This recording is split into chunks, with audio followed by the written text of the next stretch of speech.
Upang makamit ang malusog na pangangatawan, alinsunod na rin sa direktiba ng Hepe ng Pambansang Pulisya na si Police General Nicolas Torre III. Pinangunahan ni Police Brigadier General Dindo Reyes, ang Acting Regional Director ng Police Regional Office 1, ang Police Tenix sa Camp Vigen, Oscar M. Florendo. Yan ang balitang hatid ni Police Corporal J.R. Delemendo.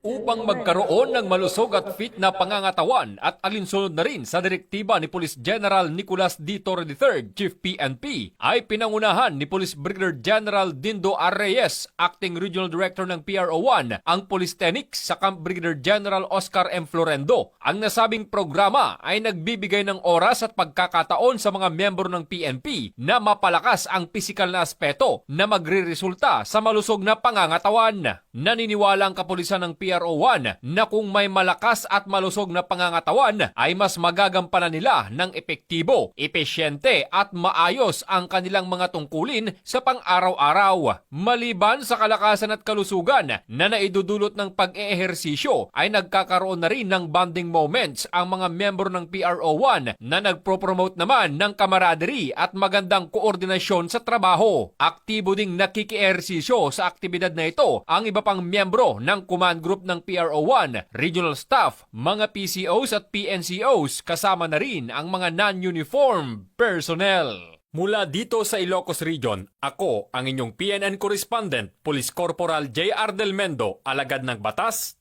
tagataguyod ng Balitang Pulis.